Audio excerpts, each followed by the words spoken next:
ஷிண்டேக்கு ஒரு பெரிய ஒரு ஆக்செப்டன்ஸ் வந்திருக்கா? ஒரு முதலமைச்சராக வந்த பிறகு ஒன்று மராத்தா ஃபேஸ் அப்படின்னாலும் கூட அதுக்கு பிறகு ஒரு ஒரு பாப்புலர் லீடர் அப்படிங்கிற ஒரு இடத்துக்கு அங்கே வந்திருக்கிறாரா? எப்படி பார்க்குறீங்க அது? ஏன்னா நீங்கள் உத்தவ் தாக்கரேவை விட கூடுதலான இடங்களை நேரடியாக மோதலில் வெற்றி பெறக்கூடிய இடத்துக்கு வர்றாங்க. லோக்சபா எலெக்ஷன்லையும் பார்த்தீங்கன்னா இந்தியா கூட்டணி அதிக சீட் ஜெயிச்சிருந்தாலும் அங்கேயும் ஸ்ட்ரைக் ரேட் வந்து உத்தவ் தாக்கரே கம்மியாக தான் இருந்துச்சு. ஓகே, ஏக்நாத் ஷிண்டேவை கம்பேர் பண்ணும்போது. பட் இந்த அசம்பிளி எலெக்ஷனில் தான் தான் ஒரிஜினல் சிவசேனாங்கிறத ஏக்நாத் ஷிண்டே நிரூபிச்சிட்டார். பாலா சாஹேப் தாக்கரேவோட சிம்பிள் ஒரு ரீசன் ஷபீர் சொல்றாரு, அது மட்டும் பார்க்கணுமா? ஏன்னா அவரோட ஸ்ட்ரென்த் நிறைய இருக்கு. ஷிண்டேக்கான ஸ்ட்ரென்த் நம்ம வந்து அப்படி குறைச்சி மதிப்பிட முடியாது. ஸ்கீம் கொண்டு வந்தது ஒரு பெரிய அந்த 1500 ரூபாய் ஸ்கீம் இருக்கு. எனக்கு தமிழ்நாடு மாதிரி சிம்பிள் ஓரியன்டட் ஒரு பொலிட்டிக்கல் பார்ட்டியாக நான் வந்து பார்க்க முடியாது. ஏன்னாங்க அங்க அந்த ஃபேமிலி தான், ரைட், தாக்கரே ஃபேமிலி தான் சிவசேனாங்கிறதா எத்தனை நாள் இருந்துச்சு, சின்னத்தை தாண்டி இருந்தாங்க. இப்ப அந்த லெகசி அவர் உடைச்சிட்டா இருந்தான்னு தெரியுது ஏக்நாத் ஷிண்டே. ஏங்க இவரு ஆதித்ய தாக்கரே வெறும் 300 ஓட்டுல தான் லீடிங்ல இருக்காருங்க. சரி, நீங்க சின்னத்தை தாண்டுங்க. ஆதித்ய தாக்கரேங்க அது மும்பைங்கிறது வந்து ஒரு ரூரல் கிடையாது. மும்பைங்கிறது அர்பன் சீட்.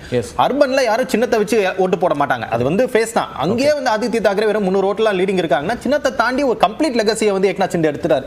இந்த எலெக்ஷன் பாஜக ஜெயிப்பதற்கான முக்கிய காரணம் நரேந்திர மோடி முகமாக வைத்து இந்த எலெக்ஷனை சந்திக்கல. அங்க இருக்கிற ஸ்டேட் கவர்மெண்ட்டை வச்சு சந்திச்சாங்க. ஏக்நாத் ஷிண்டேயோட பெர்ஃபார்மன்ஸ் மக்கள் ஏத்துக்கிட்டாங்க. இது நம்ம கடந்த ஒரு 2-3 எலெக்ஷனா பார்த்துட்டு இருக்கோம். ஹரியானாலையும் பார்த்தோம், இன்கம்பன்ட் கவர்மெண்ட் ரிப்பீட் ஆகுது. மகாராஷ்டிரால இன்கம்பன்ட் கவர்மெண்ட் ரிப்பீட் ஆகுது. ஜார்க்கண்ட்ல இன்கம்பன்ட் கவர்மெண்ட் ப்ரோ இன்கம்பன்சிங்கிறது வொர்க் ஆகுது அப்படிங்கிறீங்களா? Bro incumbency welfare schemes largely welfare schemes maybe Lok Sabha எலெக்ஷனுக்கு அப்புறங்க வெல்ஃபேர் ஸ்கீம்ஸ் தான். ஏன் மகாராஷ்டிரால இந்த கூட்டணி ஜெயிக்குது, ஜார்க்கண்ட்ல ஏன் ஜெயிக்க முடியல? மகாராஷ்டிரால என்ன பண்ணாங்களோ அதே தான் ஜார்க்கண்ட்லயும் பண்ணாங்க. பட் ஜார்க்கண்ட்ல ஏன் தேசிய ஜனநாயக கூட்டணி ஜெயிக்க முடியலனா ப்ரோ இன்கம்பன்சி பிளஸ் மக்கள் வந்து யாருமே கொடுக்காத முதல் முறை அங்கேயே மாதிரி 1000 ரூபாய் அங்கேயே மாதிரி திட்டத்தை அறிவிக்கிறாங்க. சோ மக்கள் அதை நம்புறாங்க. இந்த கவர்மெண்ட்டுக்கு நம்ம ஓட்டு போட்டு இந்த கவர்மெண்ட்டே கொண்டு வர வைக்கலாம். ஏன்னா ப்ரூவன் கிரெடிபிலிட்டி இந்த கவர்மெண்ட்டுக்கு இருக்குங்கிறங்காட்டி தான் இன்கம்பன்ட் கவர்மெண்ட்டே ரிப்பீட் ஆகுறது நம்ம பார்த்துட்டு வரோம். But a big message to Congress. மகாராஷ்டிராங்கிறது காங்கிரஸோட கூடாரம் காலி ஆயிட்டு வருதுங்கிறது ஒரு பெரிய மெசேஜ். நாண்டட்ல ஒரு அவங்களுக்கு ஹரியானால இருந்து எதுவும் லெசன்ஸ் எடுத்துக்கல அப்படின்னு ஏதாவது பார்க்க வேண்டியிருக்கா? ஹரியானால தோத்தது நிறைய இண்டிபெண்டன்ட் கேண்டிடேட்டா கண்டெஸ்ட் பண்ணாங்க. லாஸ்ட் மினிட்ல அவங்களுக்கு ஒரு தொகுதியில் ஆளே இல்லை, இண்டிபெண்டன்ட் ஆதரிக்க வேண்டிய இடத்துக்கு போனாங்க காங்கிரஸ் மகாராஷ்டிரால. லோக்சபா எலெக்ஷன்ல காங்கிரஸ் இந்த 99-100 சீட் ஜெயிச்சதுக்கான காரணங்க கான்ஸ்டிடியூஷன்ங்கிற ஒரு பெரிய இது. கான்ஸ்டிடியூஷன் காப்பாற்றணும். ஓகே, பாஜக வந்து ரிசர்வேஷன் போயிருங்கிறது. அந்த கேம்பெயின் இனிமேல் எல்லா இடத்துக்கும் எடுத்துட்டு போக முடியாது. அந்த கேம்பெயினோட வேலிடிட்டி அதோட முடிஞ்சு. காங்கிரஸ் லோக்கல் லீடரை உருவாக்கணும். லோக்கல் லீடரை காங்கிரஸ் உருவாக்க அது நீண்ட நாளா வைக்கக்கூடிய விமர்சனம், பேசக்கூடிய விஷயம். பாஜக பாருங்களேன், இப்ப மோடியை தாண்டி மாநில அரசுகளை மையமா வைத்து கேம்பெயின் பண்ண ஆரம்பிச்சிட்டாங்க. அதனாலதான் ஒரு மைக்ரோ கேம்பெயினிங், மைக்ரோ மேனேஜிங் பாஜக ஃபோக்கஸ் பண்ண ஆரம்பிச்சங்காட்டி தான் RSS ஓட ஹெல்ப்னால ஃபோக்கஸ் பண்ண ஆரம்பிச்சாங்க. மகாராஷ்டிரால எவ்வளவு நாள் ஜெயிக்க முடியும்? லேட்டஸ்ட் நம்பர் பாத்திரலாம். தேர்தல் ஆணையத்தோட எண்ணிக்கை நம்ம லேட்டஸ்டா பாத்திரலாம். 127 இடங்கள்ல பிஜேபி முன்னிலை வைக்கிறது. சிவசேனா ஷிண்டே தலைமையில் இருக்கிறது 55 இடங்கள். NCP 35 இடங்கள். திரு அஜித் பவார் தலைமையில் இருக்கக்கூடிய NCP 35 இடங்கள்.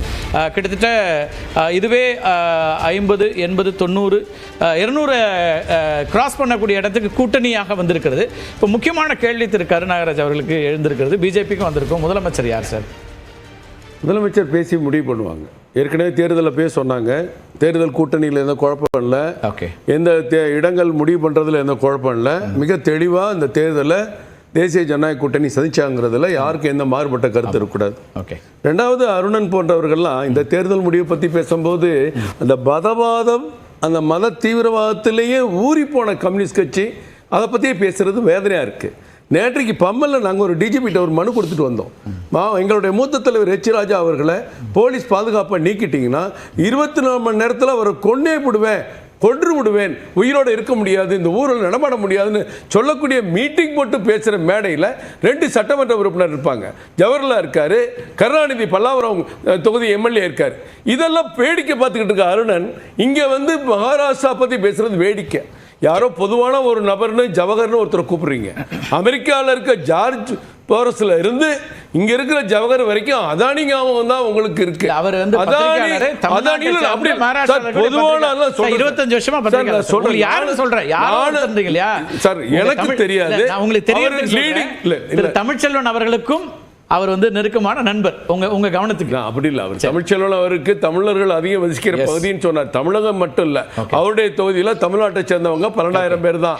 சவுத் இந்திய மக்கள் 40,000 பேர், மராட்டிய மக்கள் 86,000 ஓட்டு தமிழ்ச்செல்வன். அவர் அதை பத்தி பேசுறதுக்காக சொல்லல.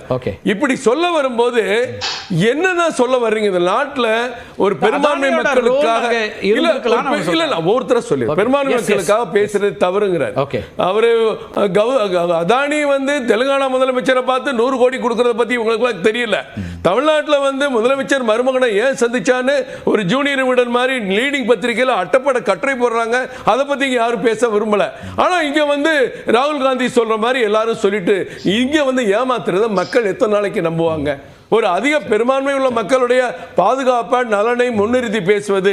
நாங்க பொதுவா பேசுறோம் எல்லாருக்கும், இன்க்ளூடிங் சிறுபான்மை. என்ன சொல்றாருன்னா, அங்க இருக்கக்கூடிய வெல்ஃபேர் ஸ்கீம்ஸ் வந்து ஆட்சிக்கு மீண்டும் வந்திருக்குது, மாநில அரசு அதுக்கான அவங்க 2 பேரும் பேசுறது நான் எல்லாத்துக்கும் பதில் சொல்ல வேண்டியிருக்கு. சமீர் என்ன சொன்னாரு, இதை விட குட்டி மாநிலத்துக்கு 2 கட்ட தேர்தல் 13ஆம் தேதி 20ஆம் தேதி, ஏன் மகாராஷ்டிரா மட்டும் ஒரே தேர்தல்? அந்த குட்டி மாநிலத்தில் தான் நக்சலைட் நிறைய இருக்காங்கிறது உங்களுக்கே தெரியும். தினசரி நக்சலைட் வேட்டை நடந்துகிட்டு இருக்கு. பழங்குடியின மக்கள் அதிக வாழ்ற பகுதி, பாதுகாப்பு அதிகம் கொடுக்க வேண்டியிருக்கு. தேர்தல் ஆணையம் 2 முறை நடத்துறதுல 2 நாள் நடத்துறது என்ன பிரச்சனை? இது ஒரு காரணமா? இதுல ஏதாவது ஒரு சைத்திட்டம் இருக்குமா? இதுல ஒரு சைத்திட்டம் இருக்குமா? இப்படி எல்லாருமே இன்றைக்கு வந்து ஒரு கருத்தை எடுத்துருவோம். லோக்சபா எலெக்ஷன் எத்தனை கட்டமா மகாராஷ்டிரால நடத்துனாங்கன்னு கேளுங்க. 6 கட்டமா. என்னாச்சு? அப்ப அங்க மகாராஷ்டிரா மாவோயிஸ்ட் இல்லையா? பீமா குரிகாங்கிற கேஸ்ல மாவோயிஸ்ட் மகாராஷ்டிரால அரெஸ்ட் பண்ணி பீமா குரிகான் கேஸ விசாரிச்சிட்டு இருக்கிறது என்ன ஏங்க? அங்க மாவோயிஸ்ட் இருக்காங்க தான சொல்றாங்க. இல்ல அப்படிலாம் வந்து ரொம்ப நீங்க மகாராஷ்டிரா விட என்னைய அதிக அரெஸ்ட் பண்ணது தமிழ்நாட்டுல தான். சார் தமிழ்நாட்டுல தான் அதிக நடந்திருக்கு. தேர்தல் நடக்கும். நீங்க அந்ததுக்கு போக வேண்டிய அவசியம் இல்ல. இந்த தேர்தல்ல சமீர் சொல்றதுக்கு தான் நான் சொல்றேன். இந்த தேர்தல்ல சமீர் சொல்றதுக்கு நான் டேட்டா போய் டேட்டாவே தவறு போணும். சார் டேட்டாவே தவறுங்கறாரு. நான் சொல்றேன், பீமா குரிகான்ல என்னைய எத்தனை பேர் அரெஸ்ட் பண்ணி இருக்காங்க, தமிழ்நாட்டுல என்னைய இதுவரைக்கும் எத்தனை பேர் அரெஸ்ட் பண்ணாங்க கொடுக்க சொல்லுங்க. போன ஆண்டு அரெஸ்ட் பண்ணதுல 115 கம்பேரிட்டிவ் டேட்டா. போன ஆண்டுல 115 பேர் இங்க அரெஸ்ட் பண்ணிருக்காங்க. மகாராஷ்டிரால 81 பேர் அரெஸ்ட் பண்ணிருக்காங்க. இந்தியா பூரா அரெஸ்ட் ஆனாங்க. தமிழ்நாட்டுல அதிகமாகறாங்க. வெளிநாட்டுல வாழக்கூடிய தீவிரவாத அமைப்புக்கு இங்க பயிற்சி கொடுக்கறதா நீங்க தொலைக்காட்சியில சொல்லிருக்கீங்க. உங்கள்ட்ட விசாரணை என்னைய தான் பண்ணிட்டு இருக்கீங்க. உங்க பத்திரிகையில சொல்லிருக்கீங்க. சார் விசாரணை என்ன எல்லாமே அது எல்லாமே கண்டுபிடிச்சது தமிழ்நாடு கியூ பிரான்ச். அதுக்குள்ள போக வேண்டாம். இப்ப நம்ம இதுக்குள்ள வந்தால ஒரு டேட்டா இல்ல நான் டேட்டாவோட இல்ல அவருக்கு அத தாண்டி ப்ரூவ் பண்ண முடியும். என்ன சொல்றேன் உங்களுக்கு என்ன? இல்ல நான் வேற அருணனுக்கு நான் பதில் சொன்னா உங்களுக்கு என்ன? இல்ல ஒரு டேட்டா சமீருக்கு நான் என்ன சொன்னா உங்களுக்கு என்ன கவலை? சார் இல்ல சார் இந்த கரண்ட் எம்எல்ஏ எலெக்ஷன் பத்தி தான் இல்லங்க. பெர்ஃபெக்ட் எம்எல்ஏ ஆக்சுவல் டேட்டா சொல்றாரு. நான் இப்ப ஒரே ஒரு கேள்வி இருக்கு. இல்ல உங்கள்ட்ட தான் நேரா வர என்னன்னா ஒரு சிக்கல் இருந்திருக்கு. நீங்க எல்லாரும் அதை நம்ம பேச வேண்டிய. இப்போ வந்து இதுல கிளியர் மேண்டேட் இருக்கு, பிரச்சனை இல்ல சார். மகாராஷ்டிரால இப்ப ஆட்சி அமைப்பது தேசிய ஜனநாயக கூட்டணி, அதுல எந்த சிக்கலும் இல்லை. ஒருவேளை ஹங் அசம்பிளின்னு வச்சுக்கோங்களேன், ஒருவேளை இருந்திருந்தால் 3 நாட்களுக்குள்ளாக ஆட்சி அமைத்தே ஆக வேண்டும்ங்கிற ஒரு நெருக்கடி இருந்ததா இல்லையா? அப்ப அப்படியான நெருக்கடிக்கு ஏன் அந்த தேதியை ஃபிக்ஸ் பண்ணணும் தேர்தல் ஆணையம்ங்கிறது ஜெனரலா வரக்கூடிய ஒரு கேள்வி தானே சார். இதுக்கு முன்னாடியே நேரம் இருந்துச்சு. எல்லா டைமும் ஹரியானா மகாராஷ்டிரா ஒண்ணா நடந்திருக்கு. இதுதான் முதன் முறையா நவம்பர் 2 வரைக்கும் எலெக்ஷன் மகாராஷ்டிரா எலெக்ஷன் கொண்டு வந்தது இதுதான் முதன் முறை. அதுக்கான காரணம் என்ன? ஏன் இத டீகபிள் பண்ணாங்க? முன்னாடி ஒண்ணா நடக்கல. கற்பனையான கேள்விக்கு கற்பனையான கேள்விக்கெல்லாம் பதில் சொல்ல முடியாது.